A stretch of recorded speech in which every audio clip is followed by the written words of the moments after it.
Hello friends, once again you are welcome to Shikhar ICS Online where we are regularly discussing different topics of current affairs. Friends, middle east में घमासान मचा हुआ है, ज़बरदस्त military conflicts हो रहे हैं पूरे के पूरे वेस्टर्न एशिया में।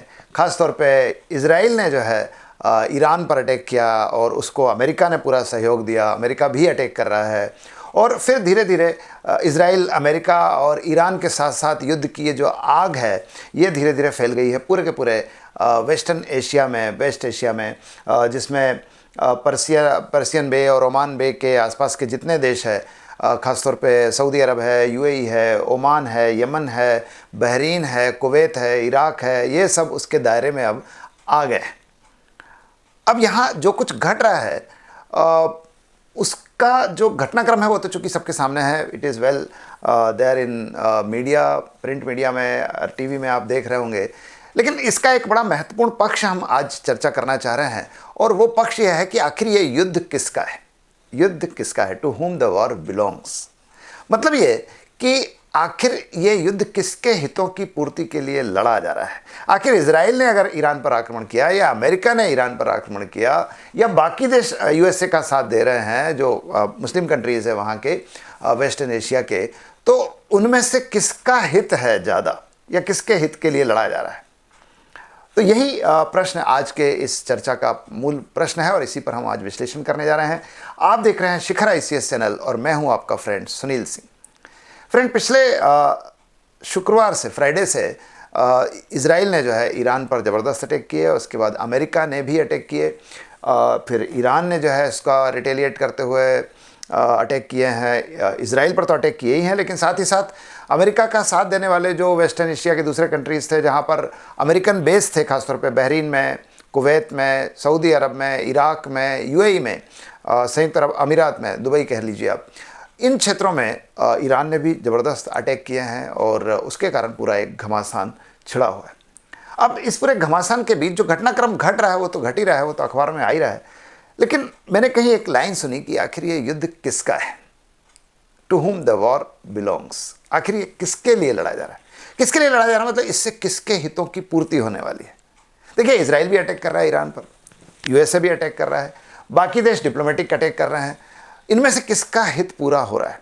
दो हित तो बड़े स्पष्ट है, लेकिन आखिरी में हम इसकी चर्चा भी करेंगे कि आखिर मूल रूप से किसके लिए लड़ा जा रहा है और कौन इसको अपने लिए समझ रहा है और किसका वास्तव में हित पूरा हो रहा है। देखिए, अमेरिका और इजराइल दो मेजर पार्टी है जो who are attacking on Iran. America का हित, यूएस का हित बड़ा स्पष्ट है। एक तो ये कि वो ये जो वेस्ट एशिया है, यहाँ के जो तेल के भंडार है उस पर अपना प्रत्यक्ष या अप्रत्यक्ष नियंत्रण बनाए रखना चाहता है। It is trying to maintain its direct और indirect control over all the oil deposits in the western Asia. यही कारण है कि वो इन देशों पर अपना नियंत्रण रखना चाहता है और ईरान को हावी नहीं होने देना चाहता है, क्योंकि ईरान जो है वो आज मुस्लिम कंट्रीज़ के मसीहा के रूप में उभर रहा है और वो जो भी मुस्लिम कंट्री का मसीहा होगा, नेचुरल सी बात है, ऐतिहासिक बात है कि वो अमेरिका का विरोध करेगा और अगर वो मजबूत होता है तो अमेरिका के लिए इन क्षेत्रों पर नियंत्रण करना और ultimately to put control over the oil deposits in this region वो नहीं हो पाएगा। इसलिए अमेरिका इन क्षेत्रों पर अपना नियंत्रण बनाए रखना चाहता है। एक कारण तो ये दिख रहा है, अमेरिका का पक्ष ऑयल और regional control over the territory. Secondly, America इसलिए भी कर रहा है, जो दिखाई दे रहा है, जो वो जानबूझ के दिखाना चाह रहा है दुनिया को कि अमेरिका जो है वो मानवता के हित में न्यूक्लियर पावर को, न्यूक्लियर वेपन्स को कंट्रोल करना चाहता है। किसी भी प्रकार से जो है प्रोलिफरेशन ऑफ न्यूक्लियर वेपन जो है रोकना चाहता है, परमाणु शस्त्रों के प्रसार को रोकना चाहता है और इसलिए वो ईरान में न्यूक्लियर एनर्जी के साथ साथ न्यूक्लियर जो वेपन बन रहे हैं उसको रोकना चाहता है और अमेरिका और ईरान के बीच में इस पर पटरी नहीं बैठ पा रही है, इसलिए अमेरिका ने आक्रमण किया। इसलिए ये दो कारण तो अमेरिका के दिखाई दे रहे हैं। इजराइल को देखिए आप, इजराइल का अगर आप इतिहास देखेंगे 1948 में इजराइल देश के रूप में बना है। यहूदियों का, पूरी दुनिया में यहूदियों का एकमात्र देश, it is the only Jews country in the world. तो ज्यूज़ का कह लीजिए, यहूदियों का एकमात्र देश है और 1948 में जब ये बना तो ये फिलिस्तीनियों को अपने क्षेत्र से हटा के बना है।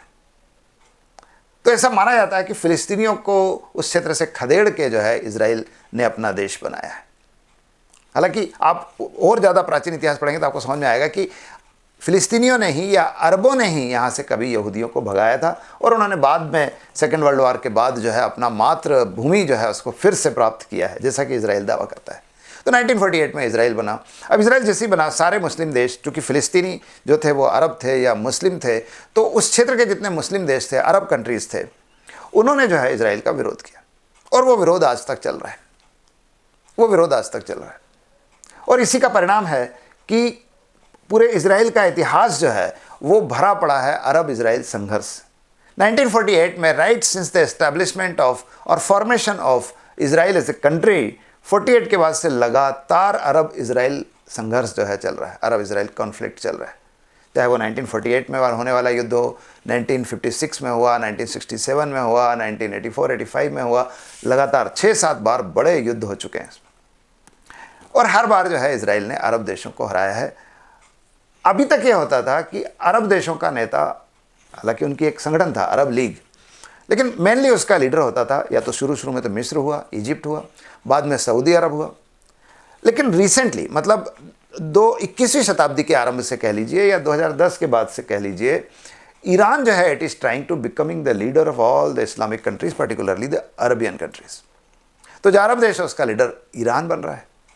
तो ये तो इजराइल के लिए खतरा ही है कि वो अरब देशों का नेतृत्व करेगा, मुस्लिम देशों का नेतृत्व करेगा, और इतने सारे मुस्लिम देशों से या इतने सारे अरब देशों से घिरे हुए इजराइल को ख़त्म करने की कोशिश करेगा, जैसा कि ईरान कर भी रहा है। ईरान जो है लगातार इजराइल का विरोध कर रहा है, और वो इजराइल के विरुद्ध कह लीजिए या यहूदी देश के विरुद्ध जो इस्लामिक सेंटिमेंट्स है उसको बनाना चाहता है और इजराइल का दमन करना चाहता है। तो इजराइल किसी भी स्थिति में ईरान को ऊंचा उठते हुए, आगे बढ़ते हुए नहीं दे सकता, और वो दमन करना चाहता है। इजराइल इसलिए ईरान पर अटैक कर रहा है। अमेरिका क्यों कर रहा है वो मैंने आपको पहले बताया। लेकिन इजराइल के और भी एक चीज़, बड़ी खास चीज़ देखिए कि अभी रिसेंट ईयर्स में लगभग 10-12-15 साल में एक चेंज हुआ कि कुछ अरब देश इजराइल से लड़ के हार गए। देखिए every time when there held Arab Israel conflict, Israel ने किसी न किसी अरब क्षेत्र पर कब्जा किया है, चाहे वो सीरिया का गोलान हाइट्स का क्षेत्र हो, या जॉर्डन का वेस्ट बैंक का क्षेत्र हो, पश्चिमी तट का, या फिर जो सिनाई का प्रायद्वीप था इजिप्ट का, जिसमें से उन्होंने गाज़ा स्ट्रिप जो है, गाज़ा पट्टी जिसको आप कहते हैं, उस क्षेत्र को छीना था एकदम शुरू। तो हर बार वो छीन ही लेता है। तो कुछ अरब देश जो है वो हार गए। उन्होंने ये मान लिया कि साहब इजराइल से लड़ने का कोई तुक नहीं है, वो अपने हमारे मिलिट्री इंटरेस्ट के लिए भी ठीक नहीं है और हमारे इकोनॉमिक इंटरेस्ट के लिए ठीक नहीं है। तो उन्होंने उनमें से कुछ ने तो इजराइल के साथ थोड़े समझौते भी कर लिए, खासतौर पर यूएई ने कर लिया, बहरीन ने कर लिया, सऊदी अरब ने कर लिया, मिस्र, Egypt was also very close to having such kind of agreement with Israel. तो इनके साथ तो समझौता हो गया, लेकिन ईरान अब नया लीडर बन रहा है। और आप देखिए कि रिसेंटली 2023 में इजराइल पर एक बड़ा टेररिस्ट अटैक हुआ, and the terrorist attack was made by terrorists of Hamas group. Hamas के टेररिस्ट ने अटैक किया 2023 में। और एक आपने सुना होगा कि एक ओपन एयर पार्टी चल रही थी, उसमें उन्होंने ज़बरदस्त अटैक किए। Many of the Israelis, many of the Jews where killed.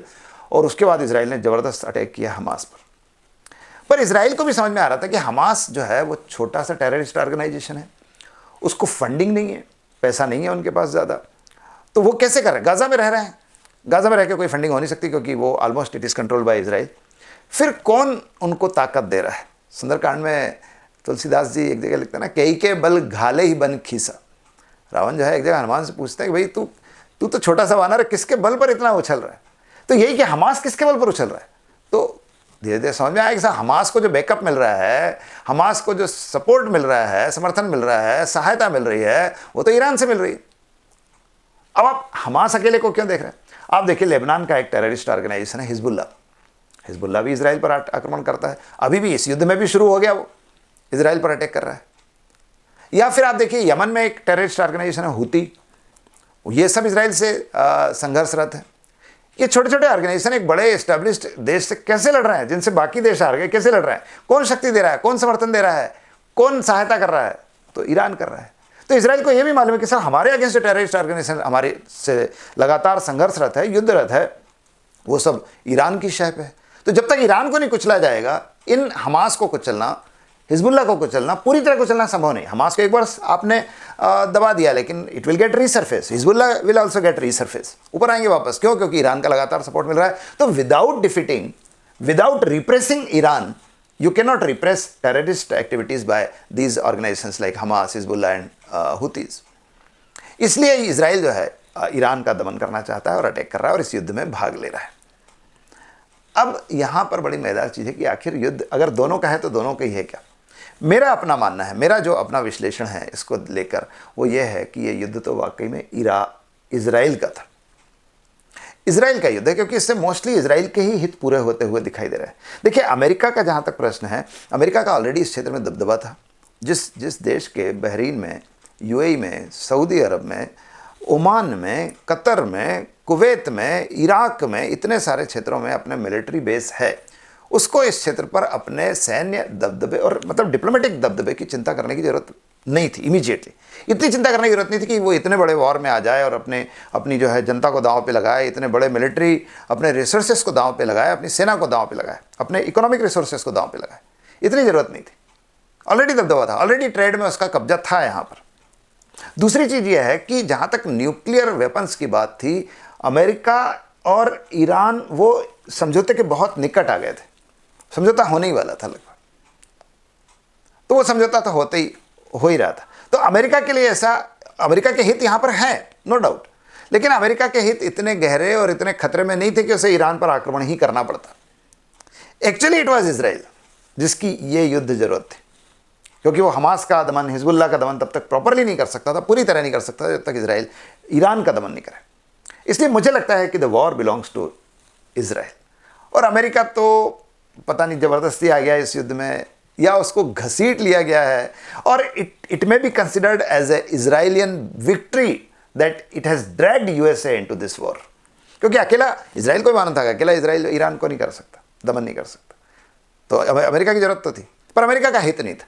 तो अमेरिका को तो घसीट लिया गया है, अमेरिका को तो ले आया गया है इजराइल के द्वारा, और बहुत मतलब इसमें इजराइल की बड़ी डिप्लोमेटिक जीत है ये कि वो अमेरिका को ले आए, और इस कारण अब ईरान जो है उसका दमन आसान हो जाएगा। दमन आसान हो जाएगा तो हमास को ख़त्म करना, हिजबुल्ला को ख़त्म करना, ये आसान हो जाएगा। एक और चीज़ आप देखिए, मैंने इसके पहले आपको बताया कि इजराइल ने जब जब युद्ध लड़ा है, हर बार उसने किसी न किसी अरबी क्षेत्र का अधिग्रहण किया है, चाहे वो सीरिया का गोलान हाइट्स हो जो आजकल इजराइल में है, चाहे वो जॉर्डन की वेस्ट बैंक हो जो आजकल इजराइल में है, चाहे वो मिस्र का, इजिप्ट का सिनाई क्षेत्र हो, सिनाई प्रायद्वीप का क्षेत्र हो जो आजकल गाज़ा पट्टी कहलाता है, वो सारा कभी ना कभी इजराइल ने कब्जा किया है।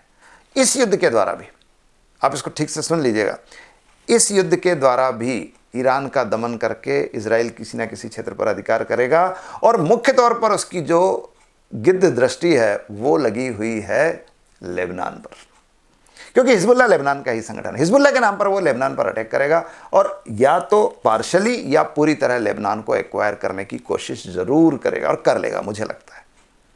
तो लेबनान का क्षेत्र अब की बार इजराइल में जाएगा, ऐसा मुझे लग रहा है। तो मुख्य तौर पे the war belongs to Israel. America तो इसमें यूं ही आ गया, कह सकते हैं बेगानी शादी में अब्दुल्ला दीवाना की तरह आ गया। छोटे मोटे मतलब इंटरेस्ट थे अमेरिका के, लेकिन वो इतने खतरे में नहीं थे। मैं बार बार कहूँगा कि its interest were not insecured in this region. वो ऑलरेडी सिक्योर्ड थे, और इतने इनसिक्योर नहीं थे कि उसको एक बड़ा युद्ध लड़ने की जरूरत ही पड़ जाती, खासतौर पर तब जब अमेरिका जो है आजकल बाहर देशों में युद्धों से बच रहा है, अमेरिका के लोगों के द्वारा इसका विरोध हो रहा है। तो उसकी ज़रूरत अमेरिका को नहीं थी, इजराइल को ज़रूरत थी, और इजराइल ने अपनी ज़रूरत पूरी कर ली है और अमेरिका को इस युद्ध में घसीट भी लिया है। तो ये आज का विश्लेषण है फ्रेंड्स। उम्मीद करते हैं आपको अच्छा लगा होगा। अगर अच्छा लगा है तो लाइक कीजिए, अपने फ्रेंड्स के साथ शेयर कीजिए, हमारे चैनल को सब्सक्राइब कीजिए so that you can get these videos on regular basis. और कोई सजेशन हो तो कृपया बताइए। मैंने पहले ही बताया कि अगर आप किसी विषय पर ऐसे वीडियोज़ देखना चाहते हैं तो वो भी हमें बताइए। तो thank you very much, have a good day.